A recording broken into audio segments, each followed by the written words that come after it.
Mahirap para sa atin ang palayain ang mga bagay at tao na alam nating nagbibigay ng saya sa atin.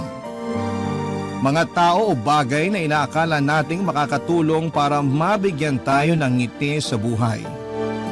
Ikaw kabarangay, kaya mo bang magpalaya ng isang tao o bagay na nakasanayan mo nang nagbibigay sa iyo ng saya?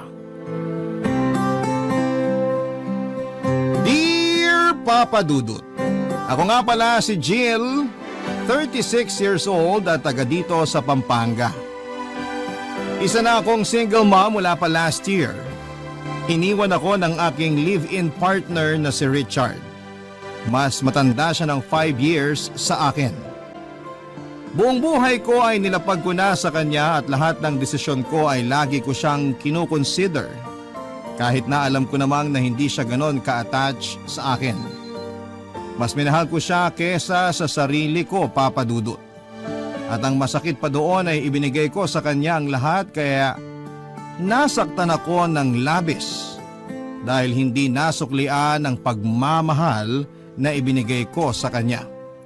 Basta masaya siya, masaya na rin ako. Iyon ang naging mantra ko sa aming relasyon at sa buhay ko mismo, Papa Dudut. Lalo na noong nagkaroon kami ng anak. Hindi niya yon nagustuhan noong una dahil sinabi niyang hindi siya ready na maging isang ama. Nasaktan ako pero pinilit ko na lamang nakalimutan ang sinabi niya. Inisip ko na baka nga nabigla lang siya dahil akala niya ay safe kaming pareho. Pinagpills kasi niya ako dahil hindi pa talaga siya ready na magkaroon ng anak. Kaya lang ay gusto ko na talagang magkaroon kami ng pamilya. Kaya hindi ako nagpills ng halos 1 buwan. Hindi naman niya ito nalaman at sinubukan ko namang ipaliwanag na hindi naman 100% effective ang pag-inom ng pills. Naniwala naman siya. Naging masaya naman ang pagsasama namin noong nagkaroon kami ng anak. Nakita ko namang masaya siya at mahal niya ang anak namin. Kaya lang ay hindi ko masyadong ramdam na pumapantay sa akin ang pagmamahal niya. Doon ako nalungkot pero pinilit ko na lamang na itago. Nagstay naman kasi siya sa akin so inisip ko na lamang na mahal din niya ako. Mas mahal ko nga lang siya. At Papa Dudut, napatunayan ko ang totoo na mas mahal ko siya dahil isang araw pinili niyang iwan ako. Isang araw ay pinakitaan niya ako ng lakas ng loob para sabihin sa akin ang katotohanan na hindi na niya ako mahal. Pinatunayan niya sa akin ang mga kutob ko na hindi ganon kalalim ang pagmamahal niya para sa akin. Hindi ko kaagad yon na proseso, Papa Dudut. Nasaktan ako sa pagiging honest niya at minsan ay hiniling ko na sana'y nagsinungaling na lamang siya sa akin, Papa Dudut.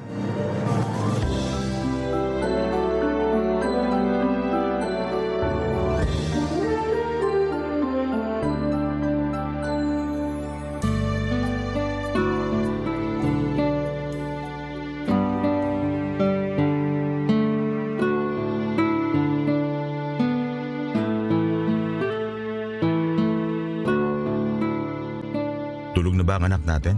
Oo, kakatulog lang. Kanina ka pa niya hinihintay. Sorry, may kinailangan lang kasi akong gawin. Hindi mo man lang sinagot yung tawag ko? Nakailang tawag kami ng anak mo kanina kasi gusto ko raw niyang makita at makausap man lang bago matulog. Sorry. Puro sorry na lang. Kailan ka ba babawi sa amin ng anak mo? Hindi naman ako nagkulang sa anak natin. Pero sa akin, May kailangan tayong pag-usapan. dapat nga siguro mag-usap na tayo. Marami na kasi akong napapansin sa'yo eh. Mabuti naman at willing ka makipag-usap sa akin ngayon. Jill, ayoko na. Anong ayaw mo na? Ayoko na. Ayaw mo na? Ayaw mo nang pinipilit kitang kumain ng gulay? Ayaw mo nang samahan ako magsimba tuwing Miyerkules?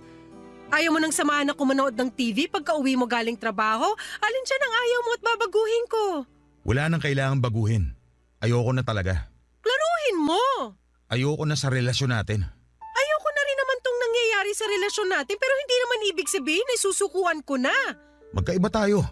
Gusto ko na tong sukuan Hindi ka pwedeng sumuko dahil may anak tayo. at hindi ko siya pababayaan. Yan ang mapapangako ko sa inyo. Paano ko bang hahawakan yung pangako na yan? Hindi mo nga natupad yung pangako mo na magsasama tayo habang buhay. Para sa anak natin, tutuparin ko ang pangako ko. At yung pangako mo sa nanay ng anak mo? Jill, huwag ka naman ganyan.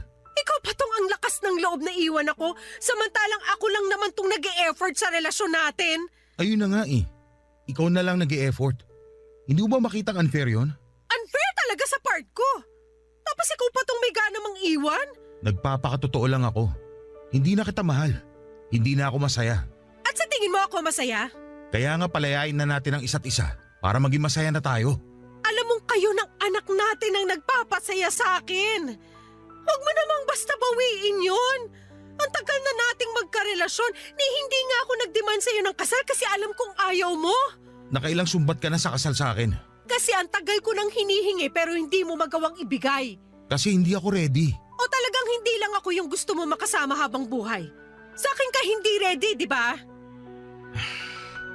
Hindi madaling aminin pero totoo. Hindi ikaw ang gusto kong makasama habang buhay. Ay, Richard! Ramdam ko naman yan, una pa lang. Hindi lang ako nagsalita. Kasi akala ko magagawa ng paraan ng oras yung nararamdaman mo para sa akin. Umasa ako na mamahalin mo rin ako tulad ng pagmamahal ko sa'yo. Ni minsan di mo sinubukang pumantay sa nararamdaman ko. Napakatamad mong magmahal. Yun na nga ang problema. Lagi mo hinihiling na pantayan kong pagmamahal mo sa akin. Isa hindi ko nga magawa. O ayaw mo nang gawin talaga. Siguro nga, oo. Tatanggapin mo na lang? Wala man lang pagbabago para sa anak mo? Hindi ako nagkulang sa anak natin. Kaya alam kong wala akong dapat gawing pagbabago. Ang makasarili mo! Hindi ba mas makasarili ka kasi ayaw mo akong palayain kahit alam mong ayoko na? Para to sa anak natin! Bakit ba mas ramdam kong ginagawa mo to para sa sarili mo? Hindi ako nakasagot dahil alam kong yon ang katotohanan. Totoo ang sinabi ni Richard na kaya ko siyang gustong magstay ay para sa akin at hindi para sa anak namin. May parte sa puso ko na ginagawa ko ang pagmamakaawa kay Richard para sa anak namin. Pero mas malaking parte noon ay ginagawa ko para sa sarili ko. Buong gabi ay nakiusap ako kay Richard na huwag na akong iwanan. Nilatag ko ang iba pang mga kadahilanan para magstay siya pero lahat ng yon ay tinabla niya. Desperada na ako para hindi siya umalis sa buhay ko, Papa Dudut. Nagwala ako, sinaktan ko siya ng pisikal at nagpaulit-ulit ang pagmamakaawa ko sa kanya. Alam kong napalala noon ang kagustuhan niyang umalis na. Pero hindi ko napigilan ang sarili kong ipakita ang totoong emosyon ko. Ang tagal kong tinago lahat ng sakit tapos sa huli ay iiwanan niya lamang ako. Natapakan ang emosyon ko at lumaban ang katawan ko. Hindi naman inilagan ni Richard ang mga pananakit ko sa kanya at sa mga masasakit na salita ko. Inubos ko talaga ang lahat ng nasa puso ko, baka sakaling makatulong sa pag-move on ko. Kung hindi lang nagising ang anak namin, hindi sana ako titigil sa pananakit kay Richard. Kinuha namang pagkakataon yon ni Richard para umalis na. Wala siyang kinuhang mga damit. Pagbalik ko sa sala, hindi ko na siya nadatnan doon at nanlumo ako. Hindi pa ako tapos magmakaawa at hindi pa ako tapos sabihin lahat ng sama ng loob ko sa kanya. Wala tuloy akong nagawa kundi ang umiyak na lamang mag-isa. Hindi nalaman ng anak namin ang nangyari at hindi ko rin alam kung paano noon ipapaliwanag sa anak namin na iniwan na kami ng ama niya. Naiwan ako mag-isa sa pangangalaga ng anak namin, Papa Dudut. Kahit tinupad naman ni Richard ang pangako niyang sustento sa aming mag-ina, ay hindi pa rin yon naging sapat at gusto ko pa rin ng buong pamilya, Papa Dudut. At pinangako ko sa sarili kong hindi ako titigil hanggat hindi ko napababalik sa buhay ko si Richard. desidido akong bumawi siya sa kahit na anong paraan. Nakayanan kong tiisin ang kakarampot na pagmamahal niya dati. Alam kong makakayanan ko pa rin yon sa mga susunod, Papa Dudut.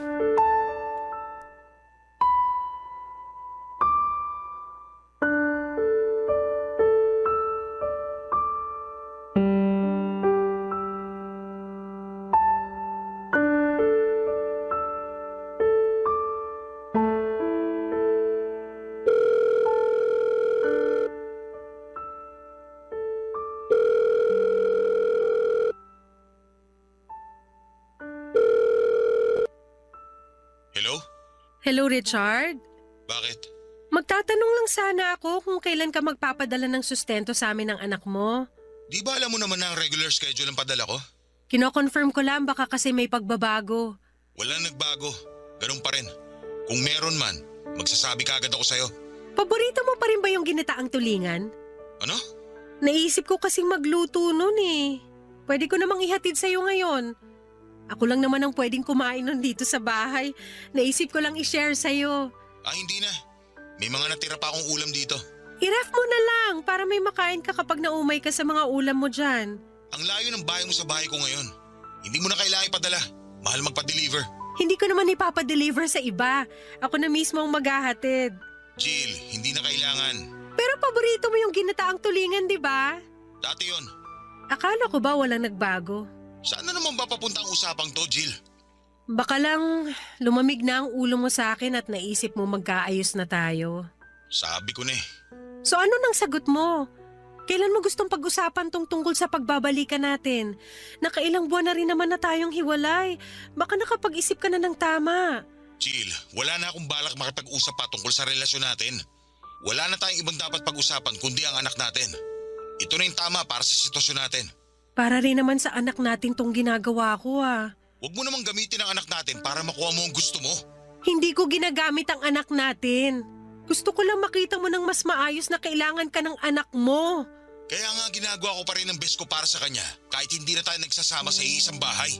Pero hindi ba't mas magiging maganda para sa kanya na kasama ka namin sa iisang bubong? Hindi mo ba naisip yun? Hindi na tayo pwede magsama. May babalik ko rin ang pagmamahal mo para sa akin. Magbabago ko para sa'yo. Lahat ng ayaw mo sa akin tatanggalin ko. Gumawa ka ng listahan. Alam ko na karami na ako sa'yo. Hindi na maibabalik ang pagmamahal ko sa'yo kasi may iba na ako. May iba ka na? Sorry kung hindi ko kagad nasabi sa'yo. Pero nagsasama na kaming dalawa ng bago kong girlfriend. At mas pinili mo siya kaysa mabigyan ng masayang pamilya ang anak mo? Kaya pa rin nating mapasaya ang anak natin kahit hindi na tayo magkasama. Hindi mo kasi maintindihan! Ikaw ang hindi makaintindi. Ilang buwan na tayong hiwalay, pero hindi mo pa rin magawang tanggapin. Kasi para tayo sa isa't isa! Yan ang binuo mong idea sa ating dalawa. Pero Jill, hindi na tayo para sa isa't isa una pa lang. Alam mo yan.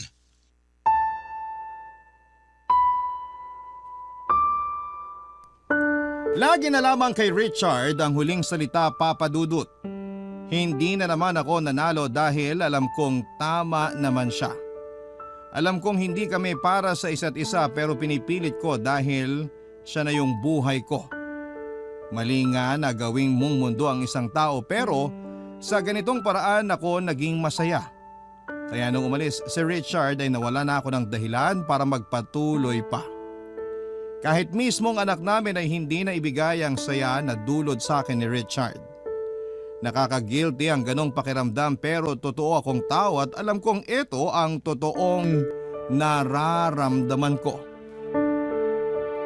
Papa Dudut, after kong nalaman na may iba na ang karelasyon si Richard ay nadurog ako. Hindi ko naalaga ang maayos ang anak ko at kinailangan ko muna siyang ipaalaga sa magulang ko para maproseso ko ang nangyari sa amin ni Richard. Nagkulong lamang ako sa bahay at iniyak ko ang lahat ng sama ng loob ko. Panay ang tingin ko noon sa pictures namin ni Richard dahil sobrang nami-miss ko na siya. Binalikan ko ang lahat ng conversation namin noong nagsisimula pa lamang ang relasyon namin. Alam kong sinasaktan ko lamang ang sarili ko sa ginagawa ko. Pero hindi ko mapigilang sariwain noon ang nakaraan namin. Naging masaya naman kami dati kahit na nakukulangan ako sa pagmamahal niya sa akin. Kung nakontento na lamang sana ako dati at hindi na lang laging nagrereklamo sa kanya, sa sama ng loob ko dahil hindi ko masyadong maramdaman ang pagmamahal niya, sana'y hindi kami nagkahiwalay. Sana'y natuto akong tanggapin na lamang kung ano lang ang kaya ni Richard kung yun lamang ang paraan para magstay siya sa buhay ko. Pinagod ko rin ang sarili ko sa kakaisip ng paraan para makuha ko siya pabalik sa buhay ko, Papa Dudut. Hanggang sa bigla ko naalala ang tiyahin kong nasa probinsya. Napangiti ako dahil nakaisip na ako ng magandang plano at kailangan ko ang tiyahin ko para maisakatuparan yon. Papa Dudut, alam ko na ang gagawin ko at sigurado na ako noon na makukuha ko pabalik si Richard. Dahil doon ay napatigil na ako sa pag-iyak. Dahil doon ay gumaan na ang pakiramdam ko dahil mababawi ko na kung sino ang para sa akin, Papa Dudut. Barangay Love Stories. Barangay Love Stories. Papa Dudut, hindi ko muna kinuha ang anak ko sa mga magulang ko dahil kinailangan kong umuwi ng probinsya para puntahan ang tiyaming ko na noon ay 60 years old na. Matandang dalaga at nakatira malayo sa mga kamag-anak namin. Naging close kami ni Tiyaming noong bata pa lamang ako. Pinsan siya ng nanay ko at siya ang pinaka-paborito kong kamag-anak sa lahat dahil kaya niya akong intindihin. Ako lang din ang nakakaunawa sa kanya dahil tingin ko sa kanya ay mabuting tao. Samantalang ang tingin sa kanya ng iba naming kamag-anak ay weirdo at may sapak sa utak. Hindi ko nakita yon sa kanya. Nakita kong matalino siya at mayaman ang espiritualidad niya. Kaya mas lalo akong napalapit sa kanya dahil gusto kong malaman ang mga bagay na hindi pa alam ng karamihan. Kaya lang ay kinailangan niyang umalis sa barangay namin dahil hinuhusgahan na siya ng mga kakilala namin base sa ginagawa niyang kabuhayan. May sabi-sabi kasi sa barangay namin na isang mangkukulam ang tiyaming ko. Kahit mga kamag-anak ko mismo ay pinapaniwalaan yon. Bata pa lamang ako noon pero alam kong may katotohanan ng sinasabi nila. Tuwing may nakakaaway si Tiyaming sa lugar namin ay inaasahan ng lahat na may mangyayaring hindi maganda sa tao na yon at walang naging palya yon, Papa Dudut. Sa kwarto ni Tiyaming minsan na akong nakapasok. Wala ni isa sa mga kamag-anak ko ang nagtangkang pumasok doon maliban sa akin. Hindi ko na inulit dahil natakot ako sa mga nakasabit sa kanyang dingding lalo na ang itim na kandila at iba't ibang larawan ng mga taong kakilala at hindi ko kakilala. Hindi ko naman yon pinaalam sa kanya o sa kahit na sino dahil gusto kong protektahan ang tiyahin ko dahil naging maayos naman siya sa akin. Kaya ang laking lungkot ko noong napilitan siyang lumayo para hindi na rin madamay kaming pamilya niya. Tumira siya sa isang liblib na lugar kung saan ay hindi ganoong kadaling makapunta pero nagawa ko. Dahil gusto ko nang magkabalikan kami ni Richard at alam kong si Tiyaming lang ang tunay na makakatulong sa akin. Siya ang magiging tulay ko para magawa ko yon. Ang tagal na rin noong huli ko siyang nakita at nanibago siya sa akin nang muli kaming magkita, Papa Dudut.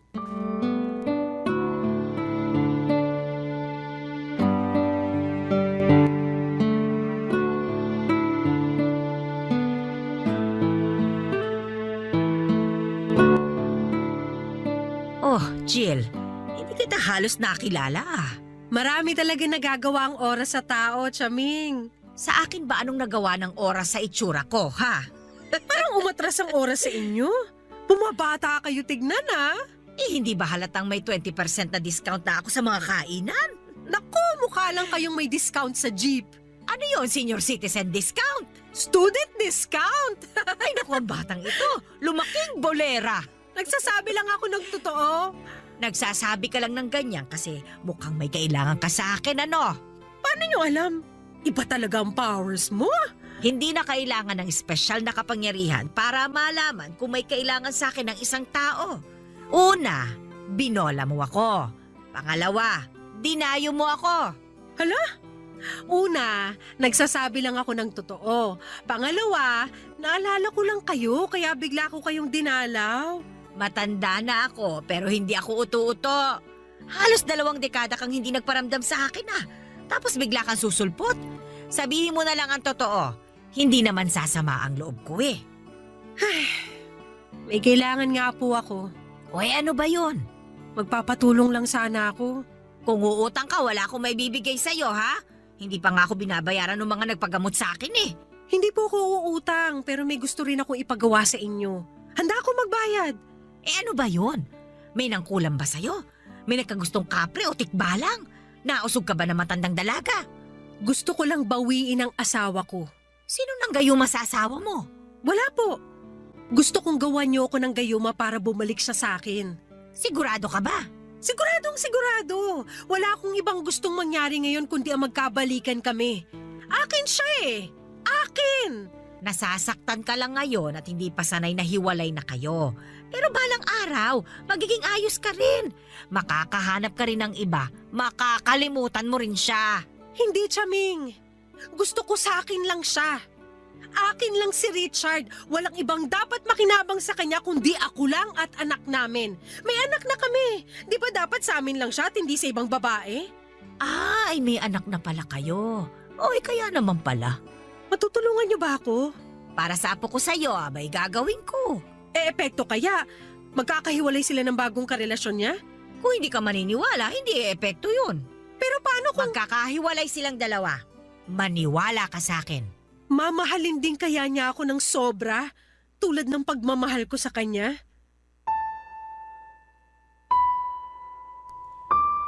Hindi nakapagsalita si Chaming sa huling tanong ko, Papa Dudut, kahit siya ay hindi naging sigurado sa pwedeng mangyari. Nasabi niya sa akin na kaya niyang paghiwalayin sina Richard at ang bagong karelasyon nito pero hindi niya may pangakong magiging kapantay ng pagmamahal ko ang pagmamahal ni Richard sa akin. Tinanggap ko na lamang yon kasi ang habol ko lang din naman ay ang magkabalikan kami. Ayoko talagang mabuhay ng mag-isa nang hindi kasama si Richard kaya ko yun nagawa, Papa Dudut. Hinanda lahat ni Chaming ang kailangan niya sa orasyon na gagawin niya. Kinuha niya rin ang ibang impormasyon tungkol kay Richard at sa bago nitong girlfriend. Mabuti na lang at nag-stalk ko ang bagong girlfriend ni Richard kaya ako nalaman ang lahat tungkol sa kanya. May kasikatan din kasi ang babaeng yon sa social media kaya madali ko lang nahagilap ang mga impormasyon tungkol sa kanya. Matapos noon ay sinimulan na nga ni Chaming ang orasyon. Ginamitan niya yon ng itim na kandila at ibang spices. Hindi na ako nagtanong kung ano ang mga yon. Pinagmasdan ko na lamang at dinasal na sana ay magkaroon ng katuparan ang orasyon na yon, Papa Dudut. Umuwi na rin ako after noon at binilinan ako ni Chaming na huwag masyadong isipin ang ginawa naming orasyon para magkaroon yon ng katuparan. Nahirapan ako roon dahil kapit na kapit ako na matutulungan ako noon para magkabalikan kami ni Richard. Pagkarating ko ng bahay ay tinawagan ko na ang mga magulang ko para kunin ang anak ko. Hinatid naman nila sa bahay at napansin nilang ganado akong muli. Hindi na ako nagkwento dahil malamang ay kukontrahin nila ang ginawa kong paglapit kay Chaming, lalo na ang nanay ko na sagrado katoliko. Makalipas nga ang ilang araw ay kinumusta ko si Richard, Papa Dudut. Nagbabaka sakali akong may nangyari na dahil napansin kong nagpo-post na siya ng malungkot sa kanyang Facebook. Lihim akong nasiyahan dahil pakiramdam ko ay yun ang katuparan ng hiling ko. Ilang beses ko siyang tinawagan pero hindi niya sinagot. Hanggang sa pinuntahan ko na lamang siya sa bahay niya. Iniwan ko munang muli ang anak namin sa magulang ko dahil may naisip akong plano, Papa Dudut.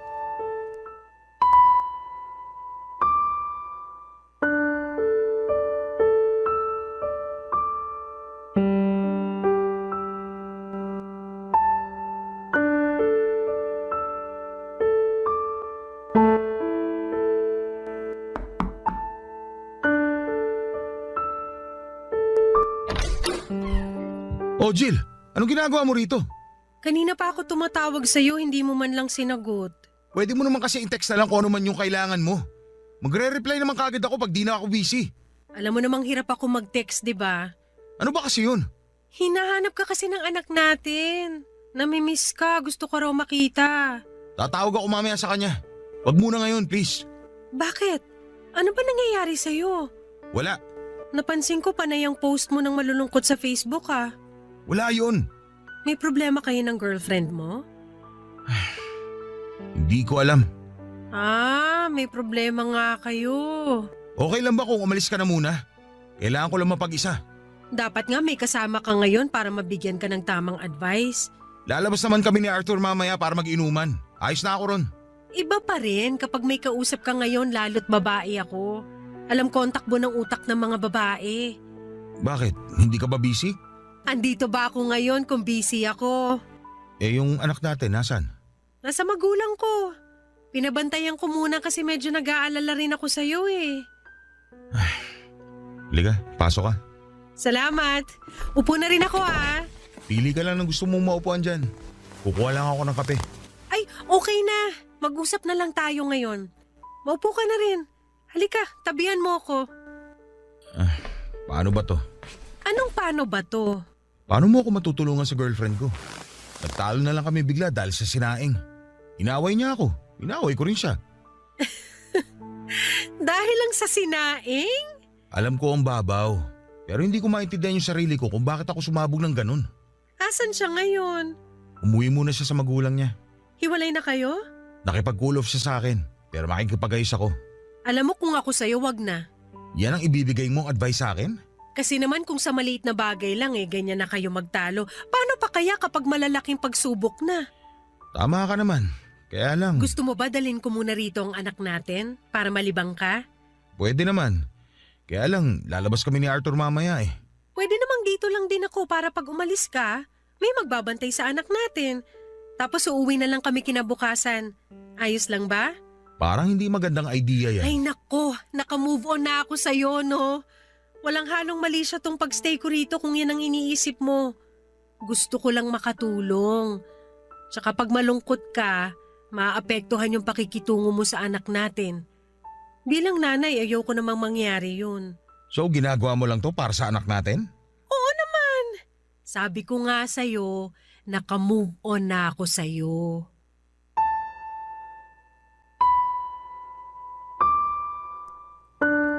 Siyempre, nagsinungaling ako kay Richard para payagan niya akong mag-overnight sa bahay niya. Kailangan ko rin kasing makibalita at natuwa talaga ako sa nangyari. Kinuha ko ang anak namin at saka dinala sa bahay ni Richard. Natuwa akong makita silang masayang magkasamang mag-ama. Parang nabuo ulit kaming pamilya. Hindi na rin natuloy na umalis si Richard kasama ang kaibigan niyang si Arthur. Nag-decide na lamang siya na manood kaming pamilya ng pelikula sa bagong TV niya. Hindi ko may paliwanag ang sayang nararamdaman ko ng mga oras na yon at naging magaan din ang pakikitungo sa akin ni Richard. Kaya naman alam kong nag-work talaga ang orasyon na pinagawa ko kay Chaming. Hindi rin niya hinawakan ang cellphone niya buong magdamag na kasama niya kami. Kaya alam kong hindi sila nagkausap na dalawa ng girlfriend niya. Papadudod sa pagdaan ng mga araw, nakibalita pa rin ako kay Richard, hindi pa rin daw sila nagkakaayos ng girlfriend niya. Ramdam kong balisa si Richard at ayon kay Chaming, parte raw yon ng ginawa niyang orasyon. Hindi rin nag-attempt na lumapit si Richard sa girlfriend niya at hindi raw niya maintindihan kung bakit. Dati naman daw ay si Richard ang nagpapakumbaba sa tuwing may maliit silang away. Pero noong pagkakataong yon ay nagbago na ang lahat. Hindi na raw naramdaman ni Richard na kailangan niyang lumapit sa girlfriend niya.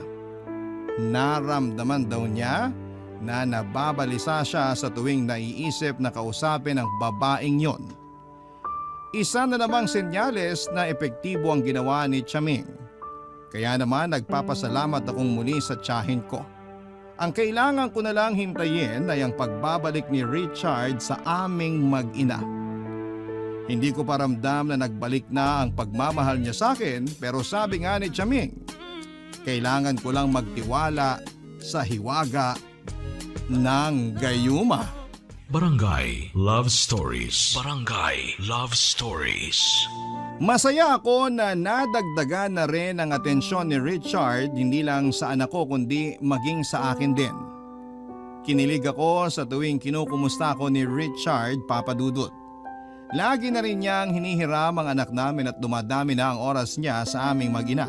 Kaya naman nagpapasalamat talaga ako na lumapit ako kay Chaming. Wala pa rin akong nabalitaan kung nagkakausap pa rin ba sina Richard at ang girlfriend niya.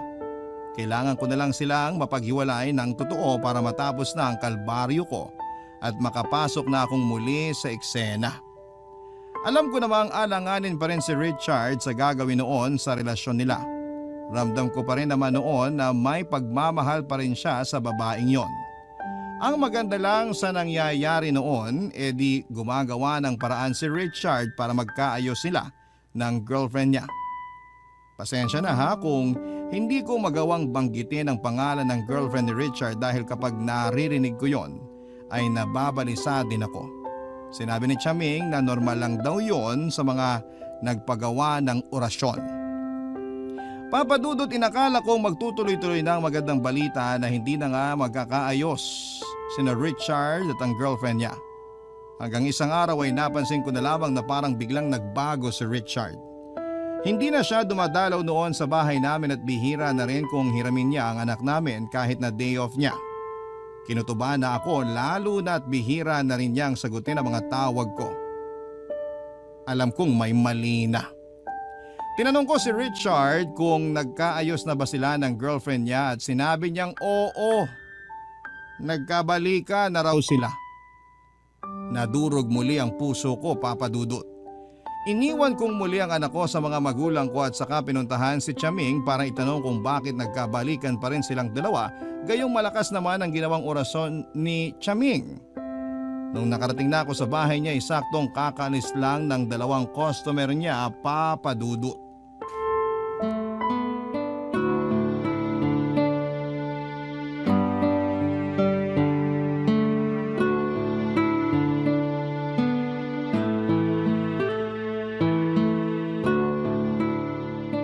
Customer mo ba yung mga umalis, Chaming?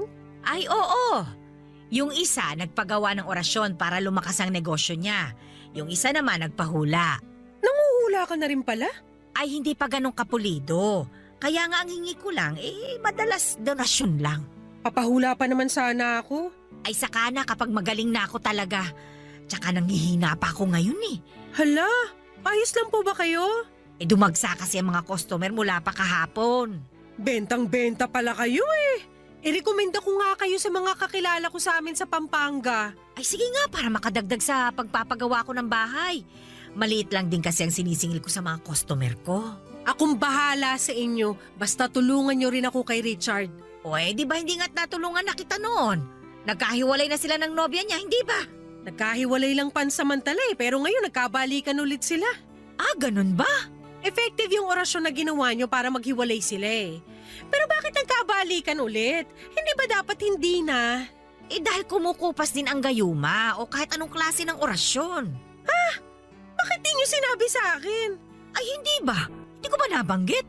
Ang importante ngayon alam mo na. Paano to, Chaming? Kailangan ko magkahiwalay ulit sila. Tulungan nyo naman ako. Tinulungan na kita nung minsan. Nanghihina ako ngayon. Baka isara ko muna itong bahay ko para sa mga ganyan. Ako na magpapagawa ng bahay nyo. Paghiwalayin nyo lang sina Richard at yung girlfriend niya. Sigurado ka ba? Opo, basta maibabalik nyo sa akin si Richard. Akin siya eh, akin! Hindi mo naman kailangan ipagawa itong bahay. Pero ayos naman sa akin kung magbabayad ka bilang kailangan ko rin makabawi sa mga espiritong gabay ko na tumutulong sa akin sa proseso. Kahit magkano pa yan? Sige, gagawin ko sa Biyernes. Lalo't bilog ang buwan nun.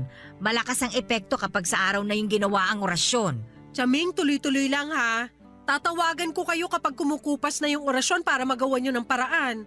Siya, sige. Lulutuin ko lagi ang kandila. Masiguro lang na magkahiwalay sila ulit. Salamat, Chaming.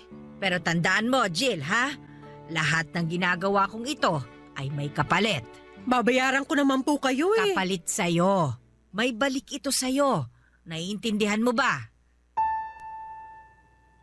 Hindi ko sinagot ang tanong ni Chaming, Papa Dudut.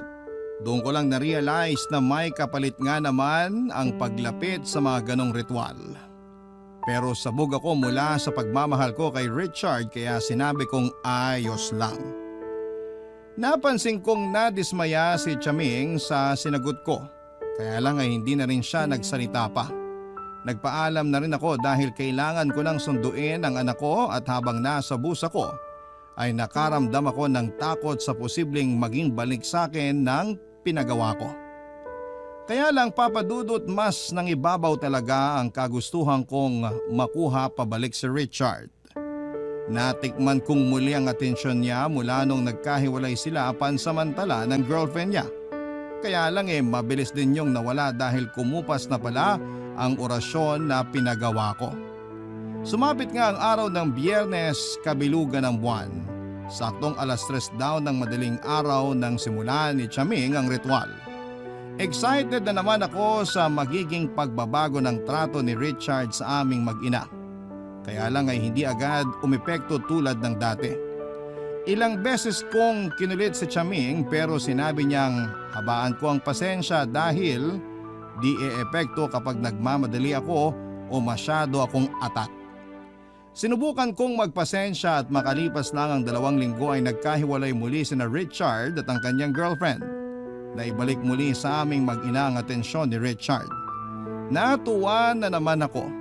Hiniling kong muli kay Chaming na lutuin pa ang kandila niya at sumunod naman siya. Napagastos ako dahil gusto kong masiguradong babalik si Richard sa akin. Nagtuloy-tuloy naman ang magandang balita para sa akin. Ramdam ko noon na wala na ngang balikang mangyayari sa pagitan nina Richard at ng kanyang girlfriend. Binura na rin kasi ni Richard ang mga pictures nila ng girlfriend niya sa social media accounts nito.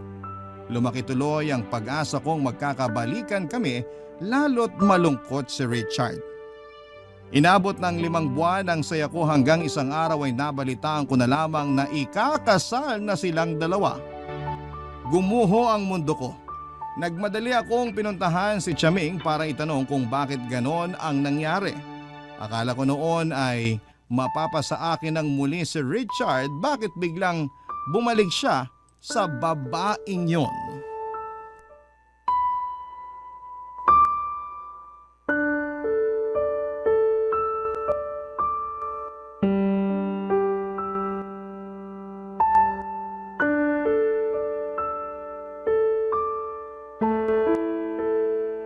Chaming! Ikakasal na si Richard at ang girlfriend niya. Ay, ganun talaga. Paano ganun talaga? Kung hindi ukol, abay hindi bubukol. Pero di ba ginamitan mo naman ng malalakas na orasyon? Ano nangyari? Ginamitan ko nga. Nakita mo naman ang epekto ng mga nakaraang buwan, hindi ba? Oo, nagkagulo sila, nag-away, nagkahiwalay. Oh, edi ibig sabihin, umepekto nga. Pero bakit ngayon hindi na? Ba't nagkabalikan sila? Gusto mo ba magsindi ulit ako ng kandila? Niloloko na ata ako ng mga kandila mo eh. Paano bang niloko ka? Nakita mo nga nagkahiwalay sila, hindi ba? Pero nagkabalikan din sila. Hindi ganito ang plano. Dapat forever sila magkakahiwalay. Ganun nga talaga. Yan na lang ba isasagot niyo sa akin ngayon? Malamang. Matapos lahat ng binayad ko sa inyo? Halos napunta na sa inyo lahat ng ipon ko para sa kinabukasan ng anak ko eh. Jill, nagpagawa ka sa akin ng ritual, hindi ba? Malamang kailangan mong magbayad. At saka ang sabi mo sa akin, babayaran mo ako. Ikaw ang nagpresenta. Pero sana, tulad ng ibang customer, maibigay man lang sana ang serbisyo na kailangan ko. Naibigay ko naman sa'yo ang kailangan mo. Napaghiwalay natin si Richard at yung girlfriend niya. Uulitin ko lang. Nagkabalikan silang dalawa at ngayon ikakasal na. Ginawa ko na ang lahat, Jill. Pagpasensyahan mo na kung ano lang ang inabot ng makakaya ko. Gawan niya ulit ang paraan. Kausapin mo kung sino man yung nasa kabilang mundo na tumutulong sa inyo. Basta gawan niyo ng paraan. Ganyan na ba ang nagagawa ng pagmamahal mo para kay Richard? Ito ang nagagawa sa akin kapag hindi ko nakukuha ang serbisyong binayaran ko. Yan ang nagagawa ng mga taong hindi kayang pakawala ng isang bagay na alam naman nilang tapos na. Hindi mo alam ang nararamdaman ko kaya ang dali para sa'yo na sabihin yan. Madali para sa akin na sabihin ito sa'yo dahil bata ka pa lang, ganyan na ang ugali mo. Naalala mo yung manika mong hindi mo naman na pinaglalaroan pero ipinagdadamot mo sa pinsan mong ipahiram. Ang dami mong bagong laruan pero ayaw mong bitawan yung luma para ibigay sa iba kahit alam mo namang hindi mo na naman kailangan. Ganyan ka talaga, Jill. Kinukulong mo sa mga palad mo yung mga tao o bagay na dapat matagal mo nang pinakawalan. Matagal na tayong hindi nagkasama kaya wala kang alam sa mga pagbabago ko ngayon. Nagbago ka ba talaga? O tulad ka pa rin ng batang Jill na sakim at puro sarili lang ang iniisip? Kung hindi ka na makasarili, asa ng anak mo ngayon? Bakit imbis na inaalagaan mo siya ngayon, nandito ka't nagagalit sa akin dahil hindi mo makuha ang isang bagay na hindi naman talaga para sa'yo? Sino ka ba para sabihin na hindi para sa akin si Richard? Hindi siya para sa'yo, Jill. Sa iba't ibang buhay, hindi siya nanatili sa'yo. Hindi siya para sa'yo. So pinirahan niyo lang ako? Alam niyo namang hindi pala siya para sa akin pero kuha ka ng pera sa akin para paasahin ako mapaghihiwalay mo yung dalawa?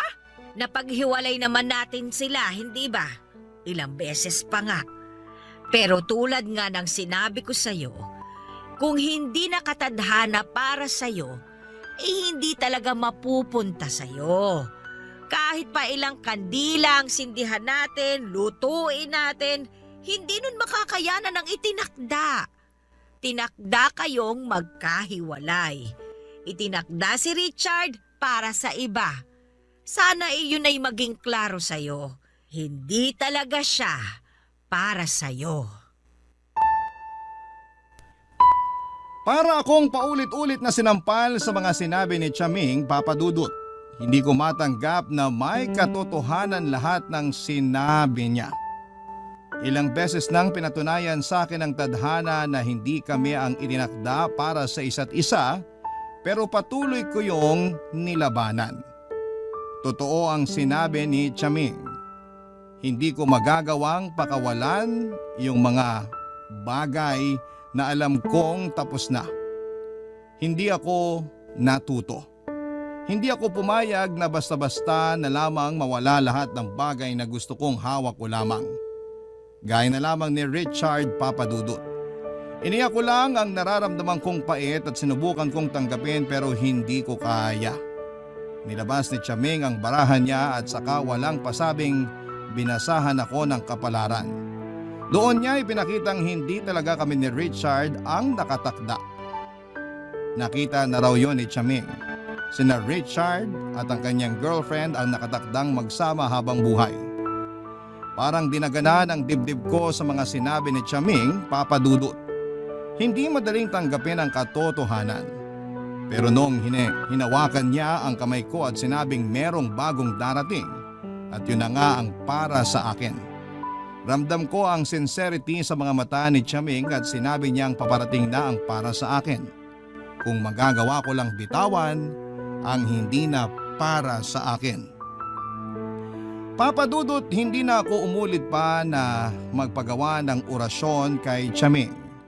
Tinanggap ko na lamang ang katotohanan hindi para sa akin, kundi para sa anak ko.